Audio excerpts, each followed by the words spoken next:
함께 지금 누가복음을 계속 이렇게 묵상하고 있습니다. 예수님이 다니는 곳마다 많은 사람들이 예수님을 애워쌌습니다.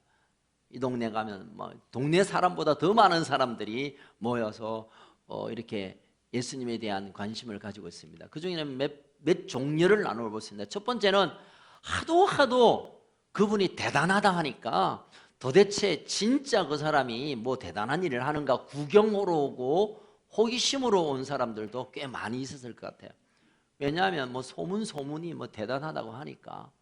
또 두 번째로는 사람들이 자기에게 와야 할 사람들이 자꾸 예수님께로 가니까 열받은 사람들이, 당시에 랍비들이나 또 종교 지도자들이 열받아 가지고 저 사람 도대체 무슨 말을 하는가, 어떤 티를 딱 뜯어서 좀 이렇게 화가 나서 어떻게든 모함하려고 좀 뭔 실수를 할까, 그 실수 끈덕질을 한번 잡아보려고 막 달려드는 많은 사람들이 또 있었고, 또 어떤 분은 자기 인생에 그 어떤 것도 소망을 갖지 못하다가 예수님 만나서 그 인생의 삶의 변화가, 질병이 고쳐지고 하늘의 소망을 꿈꾸고 인생에 달라진 그 얘기를 들으, 나도 그랬으면 좋겠다, 나도 한번 내 정말 눈물 나는 이 걱정, 염려, 문제 다 떨쳐버리고 나도 새 인생 한번 살아보고 싶어, 그런 열망을 가지고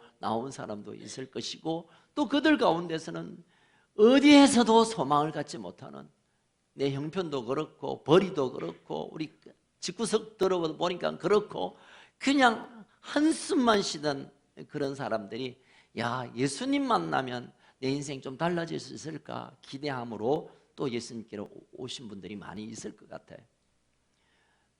여러분은 어떠세요?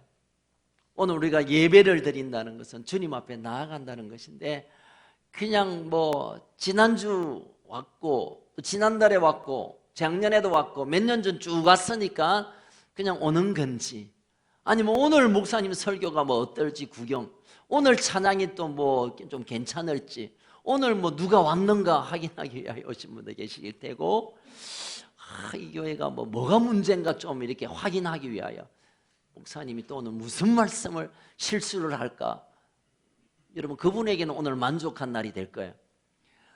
무슨 또 뭐 안 좋은 일이 있을까, 무슨 안 좋은 소문이 있을까, 뭐 이런 것 좀 듣고 싶어서 오신 분도 계실 테지만, 많은 우리 가족들은 오늘도 하나님의 은혜가 필요하고, 오늘도 하나님이 내 인생에 오셔서 주님이 내 삶에 찾아오셔서 나를 좀 새롭게 하시고 내게 살아갈 힘을 주시고자 하는 갈망으로 오신 분들이 훨씬 많을 줄로 믿습니다.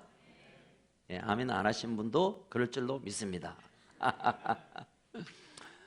여러분 누가복음 6장에 보면 예수님이 베드로부터 제자를 불러내서요, 예수님과 함께 하나님의 나라를 세워갈 온 인류의 구원을 위한 구속의 이 사역을 위해 제자들을 불러내세요. 그리고 오늘 8장이 곧 끝나면 9장에는 이 제자들을 이제 파송하십니다. 너 나처럼 이렇게 설교하고, 나처럼 이렇게 기적을 일으키고, 나처럼 이렇게 사역하라고 보내시는 장면이 9장에 있는데, 6장에서 8장까지는 예수님이 실제로 너희들이 나가서 뭘 해야 될지 내가 보여줄 테니까 잘 봐라. 그래서 여러 비유로 말씀하시고 제자들에게, 제자들 보는 앞에서도 기적을 행하십니다. 중풍병, 또 나병, 또는 바다를 잠잠케 하는 이 많은 기적들을 보여주면서, 그것은 내가 좀 하지 이게 아니라 장차 파송할 제자들이 너희들이 해야 될 일이 이것이고 너희들이 감당해야 할 일이 이 일을 실제로 예수님이 보여주시는 것으로 8장까지 계속됩니다. 오늘 우리가 읽었던 8장 43장 이후에는 이제 제자를 파송하기 직전, 어쩌면 제자들이 해야 할 마지막 어떤 모범을 보이시면서 40절에 보면 회당장 야이로의 딸을 고치는 사건이 등장이 됩니다. 회당장이라고 하면 당시에 시나고게, 유대인들의 삶에 또는 영적인 그런 정말 중요한 곳입니다. 그것을 다스리는 회당장에게 12살 난 소녀가 죽을 병에 걸렸습니다. 큰일 났습니다. 그런 일에 관해서 지금 잠깐 얘기하고, 이제 주님이 그 회당장 집에 야이로의 딸을 고치기 위하여 가고 있는 그 중간에 오늘 이 12년 동안 혈루증을 앓았던 여인의 얘기가 쏙 들어가 있습니다. 제가 아무리 봐도 예수님이 뭘 일하시다가 또 다른 데 갔다 또 일하시는 경우가 없는데, 왜 예수님은 이 죽은 자를 살리는 이 기적적인 엄청난 애가 쓰이고 신경을 써야 되고 중요한 일을 이제 하러 가시면서 왜 갑자기 혈루증 여인에 대한 얘기가 등장하느냐?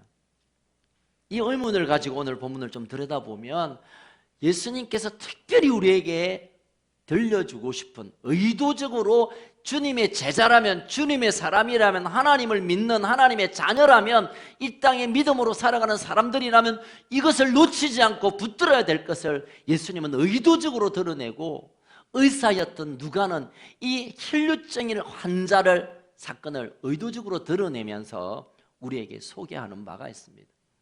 물론 죽은 자를 일으키는 일만큼이나 급하고 중요하고 엄청난 일은 없죠. 그럼에도 불구하고 예수님은 의도적으로 이 혈루증을 만난 그 이유가 뭘까?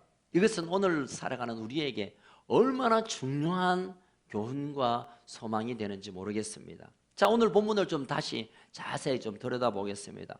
12년간 혈루증을 앓고 고생했습니다. 혈루증이 뭐냐면 피가 이렇게 멎지 않는 병입니다. 현대적으로 말하면 자궁 출혈증, 이게 멈추지 않는, 그러니까 하혈하는 건데 그냥 어쩌다가 하혈하는 게 아니라 이제 피가 멎어지지 않아서 자는 동안에 아침에 일어나는데 하루 종일 피가 그냥 계속 흘러나오는, 참 산부인과적으로도 큰 질병이지만 이 병은 그냥 피가 멎지 않는, 지혈이 안 되고 멈추지 않는 이런 의학적인 의미의 불편함도 있지만, 당시의 피는 거룩한 것이고, 그래서 그 피를 반대적으로 말하면 피채 먹지 말아야 되고, 피에 대해서 혈루증은 그 나병과 문둥병, 나병과 동일하게 하나님의 저주에 부정한 병으로 그들은 여겼습니다.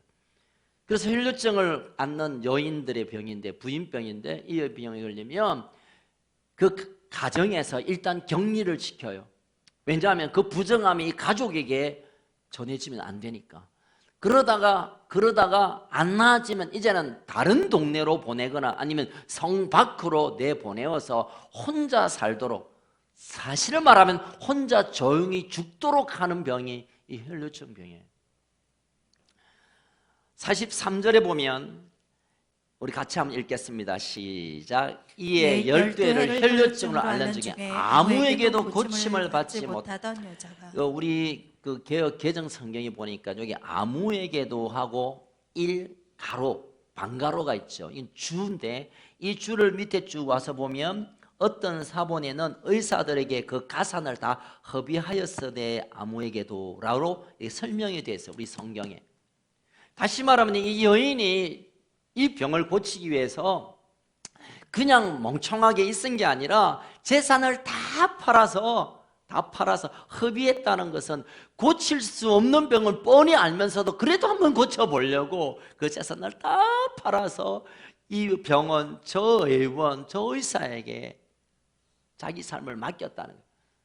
그런데 그 누구도 이건 고치지 않는 걸 알고 있으면서도 찾아왔던 이 여인의 안타까움을 어떻게 무시할 수 없으니까 진료를 했겠죠. 약을 지어 주기도 했겠죠. 또 뭘 어떻게 했겠죠. 그러나 아무 소용없는, 이제 더 이상 소망 없는, 재산도 이제 사라지고 가족도 떨어져 있고 이제 그냥 조용히 죽어야 하는 일만 기다리고 있는 한 여인을 오늘 성경에서 주인공으로 등장시킵니다. 허비했다는 것은 단지 재산뿐만 아니라 이제는 관계들이 다 무너지고 아무도 그 주변에는 존재하지 않는, 재산뿐만 아니라 이제는 가족도 친구도 어디에 기댈 데가 아무도 없는, 그냥 혈혈단신으로 던져지는 존재로 되었다라고 성경은 기록하고 있습니다. 이때 우리가 생각하고 있는 것은 외로움, 절망입니다. 많은 사람은 그런 생각합니다. 뭐 외롭고 절망하냐? 아이고 배가 불러서 그렇지. 아니요, 여러분. 의학적으로 말하면 질병으로 죽는 사람보다 외로움으로 죽는 사람이 훨씬 많답니다. 또 최근에는 이 외로움이란 말이 그냥 정서적이고 또는 어떤 마음의 상태를 말하는 게 아니라 이제는 병명으로 지어줄 정도로 이 외로움이 나중에 우울증이 되고, 우울증은 심각한 자신뿐만 아니라 다른 사람에게도 악영향을 끼치는 새로운 사회적 질병으로 외로움이라고 사람들은 명명하기 시작합니다. 여러분, 외로움이 뭐 그냥 외로울 수 있죠. 그러나 이 외로움은 내버려 두면 얼마나 심각한 사기 말기보다 더 심각한 질병임을 우리가 기억해야 합니다.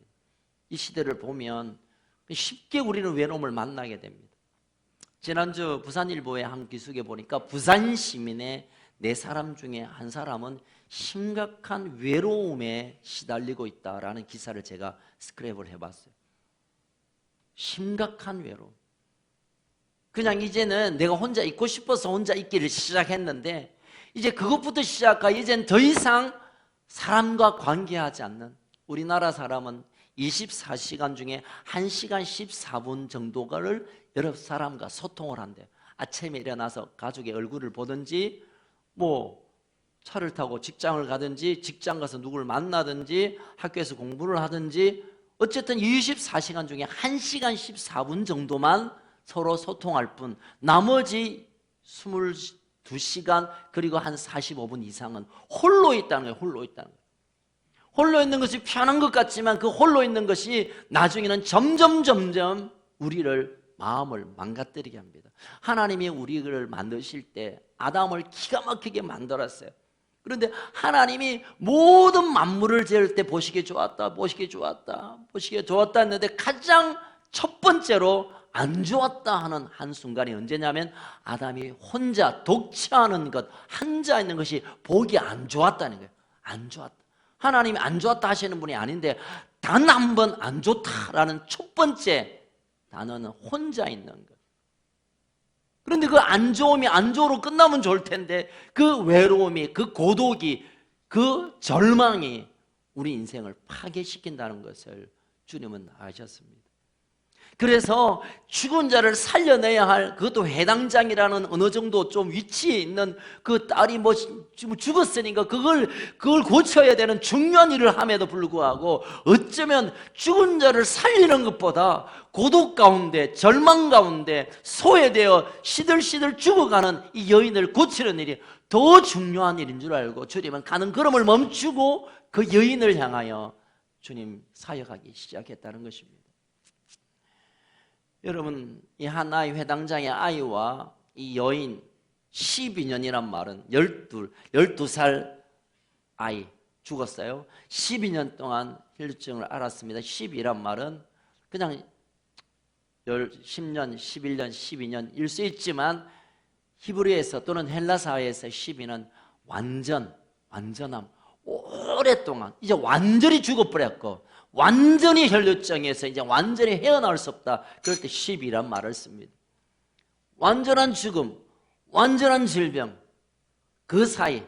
그러나 예수님이 볼 때는 그래도 죽었지만 그러나 그 죽음의 아이 옆에는 회당장 아빠가 있고 아마 가족이 있었을 텐데 이 여인은 죽지 않았지만 이미 죽은 목숨과 같은 여인이었고 그러나 이 여인 곁에는 아무도 없는, 아버지도 엄마도 가족도 친구도 없는 홀로 있는 외로움 속에 있는 이 혈루증을 더 중하게 보고 더 심각하게 주님은 보았다고 생각할 수 있게 되는 것입니다. 여러분, 12년 동안 혈루증 앓는 여인, 이제 그가 더 이상 소망을 갖지 않고 외로움 가운데 있다가 예수의 소문을 듣습니다. 예수님이 자기가 사는 동네 앞으로 지나서 그 회당장 집에 간다는 이야기를 들었습니다. 이 여인은 마지막 목숨을 다한 생명을 건 시도를 합니다. 돈은 없죠. 이미 가산을 다 허비했고 이제 아는 사람도 없어도 누가 부탁해서 어떻게 만나게 하는 방법도 없고 그가 목숨을 걸고 주님께로 달려가는 결정을 하게 됩니다. 여러분, 이 누가복음을 쓴 누가는 본래 직업이 의사입니다. 의사이기 때문에 혈류증이 얼마나 심각한가, 혈류증을 가진 사람의 그 심리와 그 아픔을 너무나 잘 알았던 이 누가는 혈류증 여인을 등장시켜 예수님의 마음을 만나게 하는 이 일을 성경에 기록하게 됩니다. 자, 이 여인이 이제 예수님을 향해 손을 뻗치기 시작합니다. 이것은 상당히 심각하고도 위험스러운 행위입니다. 물론 아픈 사람이 예수님 살려주세요 이럴 수는 있어요. 그래서 수많은 사람을 주님은 살렸죠. 그런데 지금 이 여인의 병은 무슨 병? 혈루증이에요. 율법의 제15제 항해하면 이 여인은 부정한 여인으로 취급받아서 누군가가 혈루증 여인이 가까이 오면 돌로 들어서 쳐 죽여도 살인죄가 적용되지 않는 그런 법이 당시에 있었고, 그런데 예수님 뒤로 가서 어떻게 예수님 좀 고쳐주세요. 사람들이 막 무리들이 있는 그 가운데 등장하고 나타나는 것만 해도 이 여인은 자살과 같은 행위를 지금 하고 있는 거예요. 예수님 예자 부르기 전에 누군가가 알고 저 여자 저 혈루증 여자 아니야? 누군가가 외쳐버리면 다들 돌을 들고 죽여서 그 부정을 없애야 되는 상황 가운데 이 여인은 도전합니다. 목숨을 건 도전. 내가 주님을 만나는 게 그렇게 쉬운 일이 아닙니다. 이 여인에게 있어서는 목숨을 건 도전을 합니다. 그렇지만 주님은 이 여인의 생명을 건 믿음의 결단을 아름답게 받아내십니다. 오늘 본문에 보니까 예수님의 옷자루를 잡아서 옷자락이라도 잡으면 예수님의 능력이 내게 흘러 들어올 것 같은 어쩌면 무식하고도 이건 신앙적인 것도 아니에요. 이거는 정말 상식적인 것이 아니에요.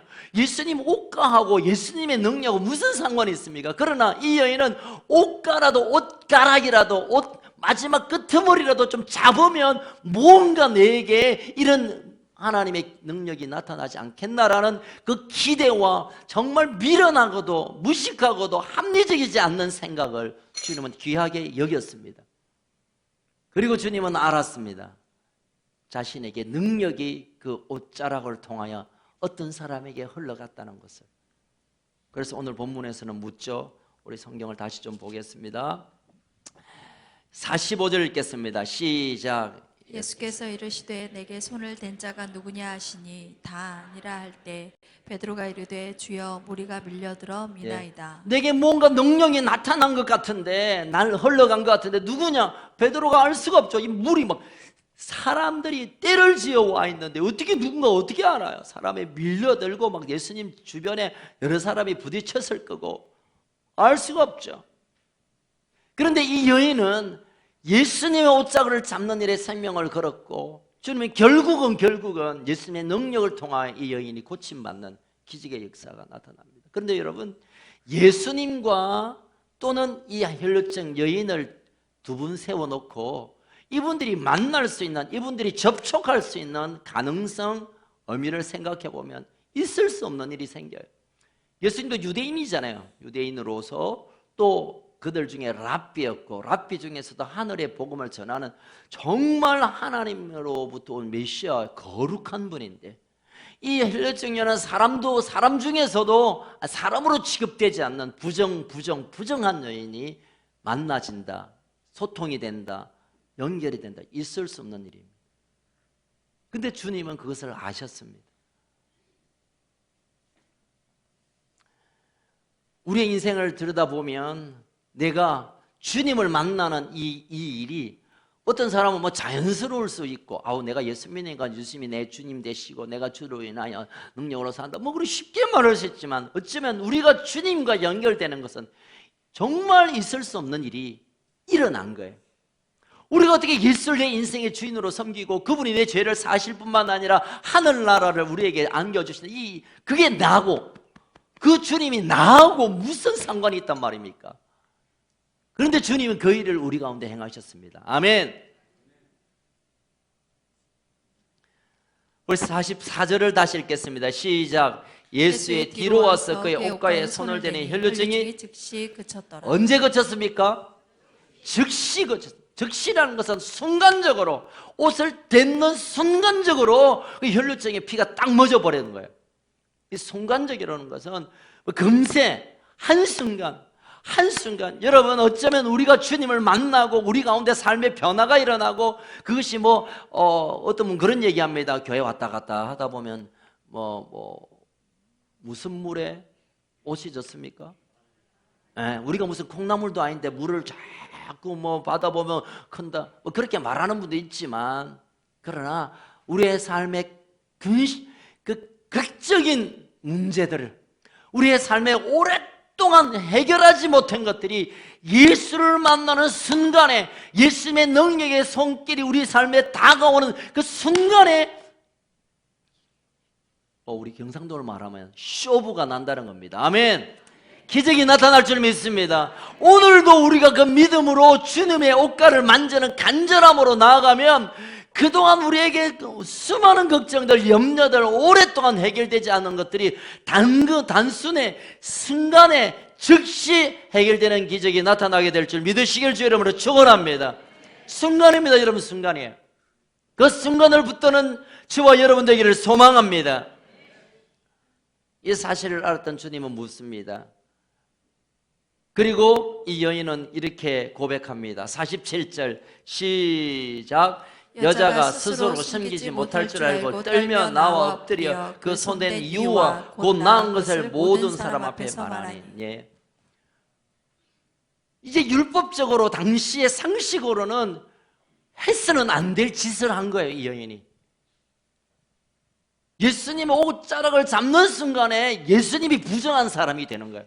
예수님도 동일하게 혈루증 여인으로 취급받아서 예수님도 쫓겨나야 되는 그런 일들이 지금 이런 무시무시한 일이 일어났는데 그 일에 대한 용서를 구하면서 이 여인이 고백합니다. 엎드려 내가 손을 댄 이유, 왜 내가 예수님 옷자락을 댔는지 12년 동안 오랫동안 내 모든 재산을 팔아 해결할 수 없었고 이제 점점 죽어가는 내 인생인데 주님 아니면 내 여기서 끝나는 걸 이 이유 때문에 당신의 옷자락을 잡았습니다. 그것을 모든 사람 앞에 공개적으로 말합니다. 여러분, 이것 또한 놀라운 일입니다. 이거 살짝 얘기하고 도망가면 살 일입니다. 그 무리 앞에 내가 예수님에게 옷을 댔기 때문에 예수님도 부정한 사람을 만든 사람입니다. 이러면 동시에 또 분노의 돌멩이가 날아올 겁니다. 그럼에도 불구하고 이 여인은 이미 예수님의 옷자락에 손을 대었고 그가 나았다는 사실을 이제 사람들은 몰라도 사람들은 인정하지 않아도 나는 온전히 나았다는 사실을 간증하는 용맹스러운 믿음의 모습을 보여주고 있습니다. 자, 오늘 본문의 키워드는 48절에 있습니다. 이런 기적의 사건이 일어난 후에 예수님이 이 여인에게 말합니다. 야, 이 여자야, 아무리 급해도 네 그럴 수가 있냐? 나까지 부정한 사람 만들려고 네 그런 일을 하다니. 넌 율법적으로 아주 큰 범죄를 저질러서 아무리 급하지만 아무리 힘들지만 이렇게 말할 줄 아셨던 예수님이 48절 시작. 예수께서 이르시되 따라 내 믿음이 너를 구원하였으니 평안히 가라 하시더라. 오늘 본문에 더 48절에 한 단어를 또 줄인다면 이 43절부터 48까지의 핵심적인 단어가 있습니다. 따라. 네 부모도 너를 버렸고 아무도 너에게 관심 없지만 너는 나의 딸이다. 내 딸이다.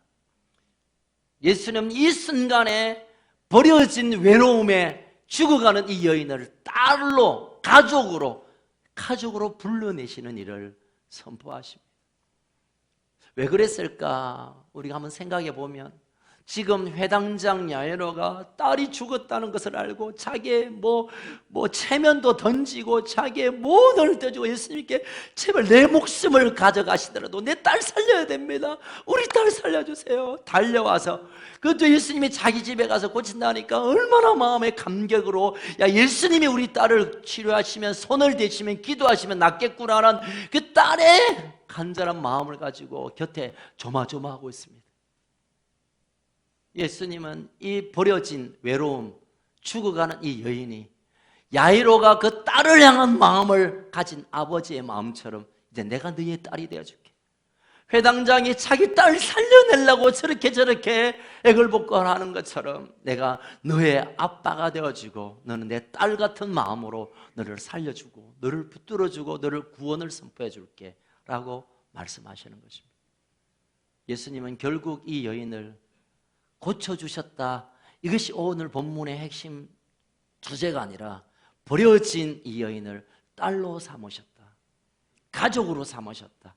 그냥 지나가고 고쳐주고 끝나는 관계가 아니라 그 여인의 눈물과 아픔과 모든 것을 아빠의 마음으로 아빠로 지켜보고 함께 걸어가겠다는 것을 주님이 선포하신 것입니다. 예수님이 왜 이 사건을 처음 제가 의문을 던진 것처럼 죽은 딸을 고치는 이 사건 가운데 넣어서 제자들에게 보여주십니까? 우리에게 왜 이 혈류증 여인의 치유 사건을 우리에게 말씀하십니까? 외로움과 고독과 또는 그 누구에게도 인정받지 못하고 버림받는 우리 인생을 향해 주님은 우리에게 말씀하고 싶어서 딸아, 내가 너의 아빠가 되어줄게. 아들아, 외롭냐? 힘드냐? 내가 너의 아빠야 라고 들려주시기 위해 이 말씀을 우리에게 전하고 계시는 것입니다. 사랑하는 우리 큰숙가족 여러분, 때때로 우리 인생 가운데 다가오는 어려움 앞에 내 곁에 사람들이 있어도, 내가 알고 있는 식구가 있어도 외로웠고 힘들고 아무도 나에게 도움을 주지 못해 내 스스로 내 문제를 풀지 못해 점점 주저앉고 있다면 오늘 혈류증 여인에게 찾아와서 딸아 불러주신 주님, 딸아, 내가 네 아빠다. 내가 너의 아빠다. 내가 너의 아픔을 괴로워하고 이 회당장의 딸의 죽음을 눈물 뿌려서 호소하는 것처럼 내가 너의 아픔과 너의 삶과 너의 모든 환경에 대해 그런 아빠의 마음으로 너를 바라보고 있다라고 하시는 주님의 마음을 우리가 함께 붙들기를 주의 이름으로 축원합니다. 여러분, 우리는 보통 사람이 아니에요. 우리는 이미 주님으로부터 딸로, 아들로 우리의 아빠가 되어주시겠다는 주님과 함께 걸어가는 사람입니다. 아멘. 세상 사람들은 야, 너 뭘 가졌길래, 네 뭘 했길래, 네 형편이 그런데 라고 말하고 있지만 적어도 주님은 우리를 향하여 내가 너의 아빠가 되어줄게. 아니, 내가 너의 아빠야. 그래서 네가 어떤 환경에 있든지 회당장의 딸을 향한 그 간절한 마음처럼 내가 너의 환경에 대해, 너의 삶에 대해, 너의 아픔과 눈물에 관해 내가 그렇게 간절함으로 네 곁에 있어주마. 네 문제를 내가 어떻게 해결해 주마. 여러분, 야이로의 딸이 무슨 믿음이 있었습니까? 죽었잖아요. 아무것도 할 수 없는 딸이 기적으로 살아난 것은 딸의 믿음이 아니에요. 그 외동 딸이 뭘 했고 딸이 뭘 헌신했고 그 딸이 믿음을 보고 살아낸 게 아니라 그 아버지 야이로의 간절한 주님을 향한 딸의 사랑의 마음을, 주님의 마음을 감동케 한 거예요. 여러분, 때때로 우리가 믿음이 없을 수 있어요. 내가 예수를 믿은 지 30년, 20년 되어도 내가 주님께 뭘 믿음이 없는 것 같고, 아니요, 여러분 걱정하지 마세요. 이거 하나만 붙잡으면 그분이 내 인생의 모든 것을 책임지시는 나의 아빠시다. 아멘. 그 아빠가 살아계시고 그 아빠가 나와 함께 계시고 그 아빠가 나의 눈물을 대신 흘려주셔서 나는 살아날 수 있고 나는 일어날 수 있다는 소망만 붙들면 되는 겁니다. 아멘. 오늘 우리를 향하여 주님 말씀합니다. 내가 너의 아빠다. 나의 가족이다. 넌 나의 가족이야. 내 자녀야. 이 사실을 놓치지 마라. 그리고 제자들에게 이제 곧 파송합니다. 너희들이 가서 해야 할 일이 이거다. 물론 하늘의 비밀을 알려야 되고 천국 복음을 전해야 되고 각색 질병들을 고쳐야 하지만 그것과 함께 하나님이 너의 아빠다, 하나님이 너의 아버지 되신다는 사실을 꼭 전하거라. 이것을 보여주시기 위해 제자 파송 직전에 이 사건을 제자들에게 보여주시는 것입니다. 여러분, 오늘은 우리가 두 가지를 붙들고 기도해야 될 것입니다. 한 가지는 아무도 나를 몰라줘도, 때로는 우리의 부모도 우리의 자녀도 내 친구도 아무도 내 환경을 모르고 또 안다 해도 해결해 줄 수 없잖아요. 여러분, 내 부모가 내 아픔을 아는 것도 중요하지만 해결해 줄 수 없다면, 내 자녀들이 내 어려움을 알고 있다고도 애들이 능력이 없으면, 내 곁에 있는 사람이 내 눈물을 알아도 내 아픔을 해결할 수 없다면 어떻게 해요? 어떻게 해요? 그러나 이 우주 만물을 지으신 하나님이 나의 아빠 되시고 그분이 내 모든 형편을 아신다면, 우리는 그분을 향하여 아빠 손들기만 한다면, 그의 아빠 되심을 우리가 믿음으로 고백한다면 그분은 우리의 삶에 오셔서 놀라운 일들을 행해 주실 줄로 믿습니다. 오늘 우리가 다시 한번 주님 앞에, 아버지, 나를 딸로 삼아 주신 것을 감사합니다. 아버지, 나를 아들로 여겨주시니 감사합니다. 내 아픔과 눈물 이제 아버지에게 손들고 나갑니다 라는 고백의 기도가 있으면 좋겠습니다. 그리고 또 한 가지 더, 이제는 아무도 찾아가지 않는 우리 곁에 있는 외로운 사람들에게 우리가 아빠를 소개하고 아빠가 있다는 사실을 알려주는 이 사명으로 나아가야 합니다. 제가 지난 목금토 서울에서 앞으로 3월 25일 날 코리아 게더링을 앞두고 프리 게더링을 했습니다. 하면서 많은 분들이 모여서 정말 하나님께 예배하고, 제가 한 4, 5년 정도 게더링을 외국에도 한국에서 다녔지만 가장 저에게는 큰 은혜가 부어졌고 제 마음에 회개와 제 안에 결단이 세워졌던 특별한 은혜의 시간이었습니다. 특별히 이번에는 3월 25일은 남북 통일을 앞두고 하나님께서 이제 곧 통일을 하게 하실 텐데, 우리가 어떻게 그럼 이 통일을 맞이할 것인가에 관한 말씀을 함께 나누면서, 우리가 가족으로 서지 않으면, 가족으로 하나님 앞에 서지 않으면 하나님이 주신 것들을 다 쏟을 수밖에 없다는 것을 알게 되었고, 특별히 우리가 전에 우리가 함께 만났던 지연아 자매, 제게는 영적인 딸인데요, 이 자매가 정말 그 북쪽의 아픔을 고백할 때 예전에는 그런 생각이 들었습니다. 불쌍하다. 1990년 말에 고난의 행군이라는 그런 역사적 사건이 북한에 있었습니다. 우린 잘 모르지만 그냥 오랫동안 가뭄과 뭐 어려움 때문에 먹을 게 없어서 300만 명이 굶어 죽었어요. 굶어 죽었어요. 그리고 또 320만 명은 북한에 있으면 굶어 죽으니까 먹을 걸 찾기 위하여 중국으로 탈출하는 일이 생겼고, 그래서 정말 북한의 역사 가운데 고난의 행군은 끔찍한 사건인데, 안타까운 것은 최근에 2, 3년 전부터 북한에 제2의 고난의 행군이 시작되었대요. 매년 30만 명 내지 40만 명이 굶어 죽어가고 있고, 진짜 함경도 어느 동네에는 옛날 사마리아 성의 그 우리 백성들처럼 아들을 삶아 먹는 그런 일들이 지금 함경도에는 일어나고, 지금 일어나고 있고, 이런 얘기를 예전에 불쌍타 했는데 하나님께서 제게 동일한 마음을 주셨어요. 체휼하는 마음을 주셨어요. 체휼이란 말은 그의 마음을 나의 마음, 내가 겪는 일로 그대로 받아들이는 그런 마음을 주셨어요. 하나님, 이 북한 땅, 그건 뭐 북한 괴뢰가 아니라 내 가족이고, 그 중에 예찬이도 있고 예준이 있고 예승이도 있고 내 아내와 같은 나의 가족들이 거기 있는데, 그들이 굶어 죽고 있고 그 폭정을 통해서 고통하고 있는 것이 제게 그대로 느껴졌어요.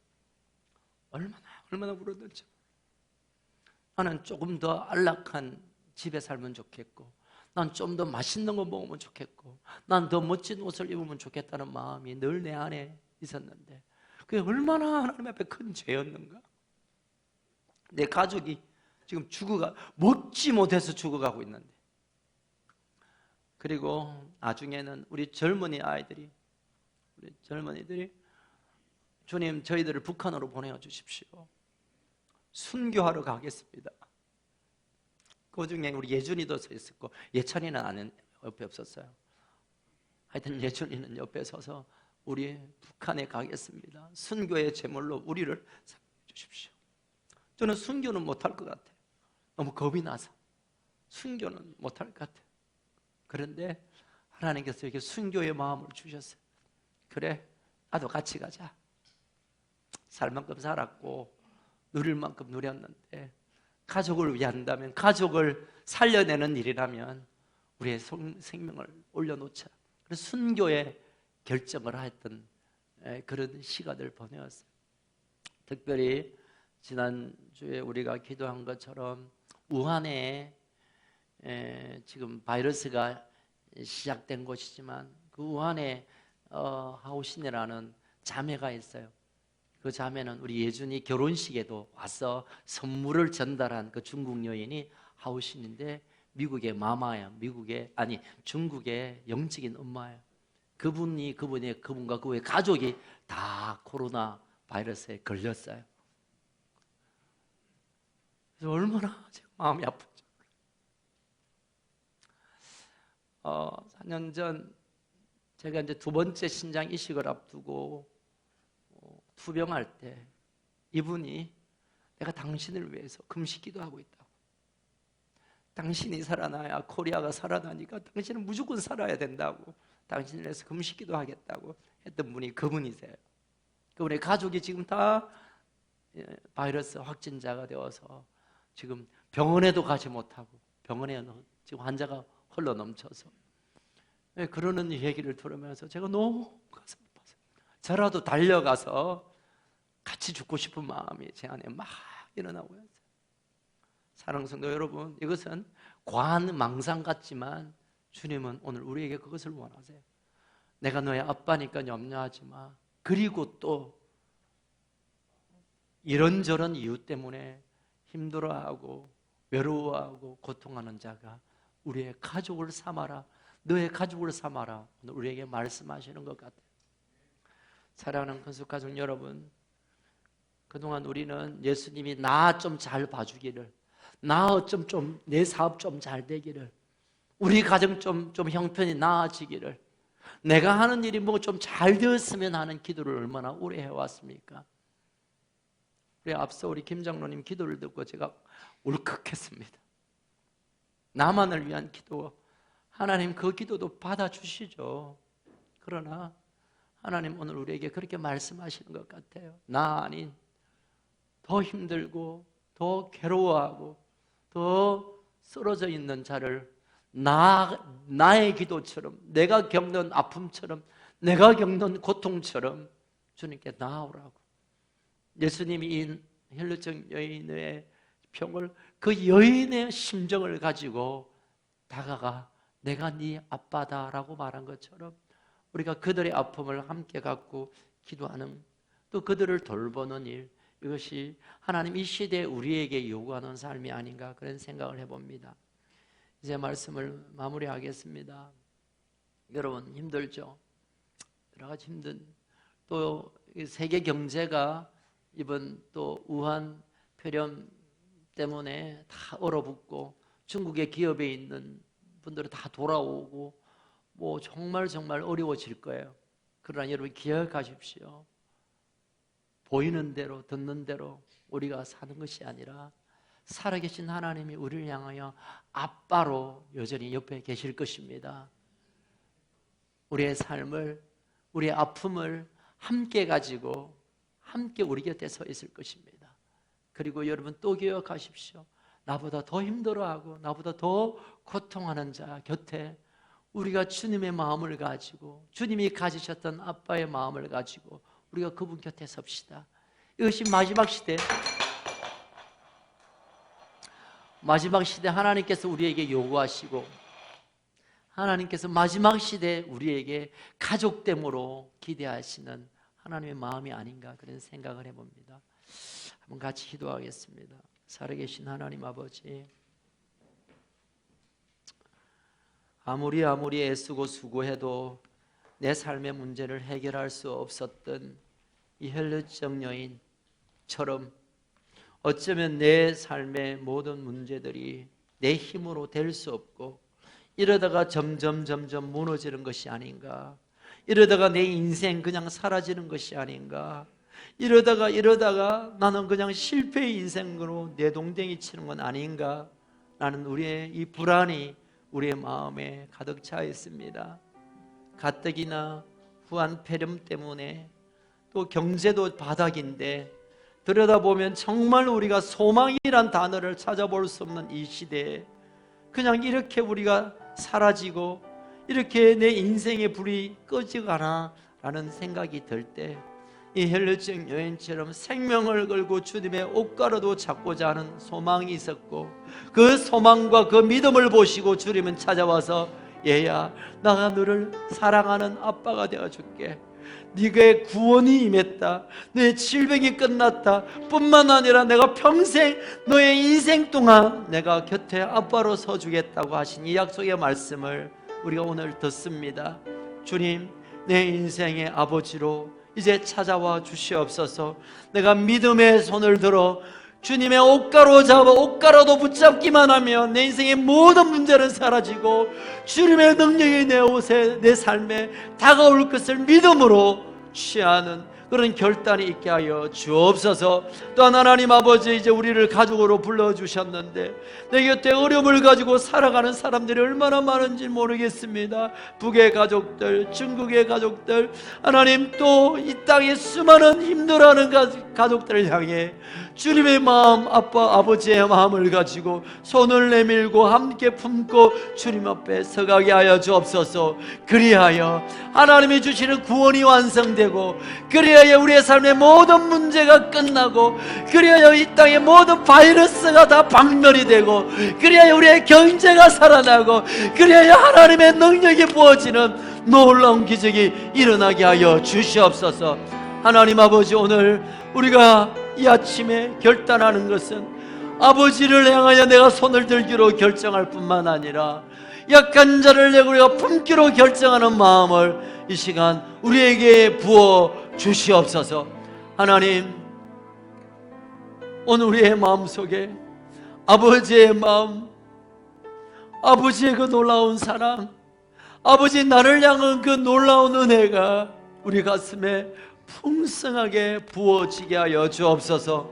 먼저 내 안에 하나님 아버지의 사랑이 충만하게 임하여 주옵소서.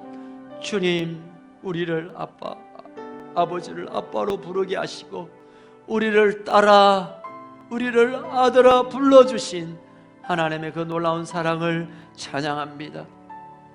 오늘 우리가 기도하는 가운데 그 아버지의 사랑, 아버지의 마음이 더 부어지게 하시고 그리하여 우리의 눈물이, 우리의 문제가, 우리의 모든 질병이, 우리의 모든 절망이 끝나는 놀라운 기적이 나타나게 하여 주옵소서. 예수님 이름으로 기도하옵나이다. 아멘. 우리 함께 일어나서 우리가 주님을 향한 고백으로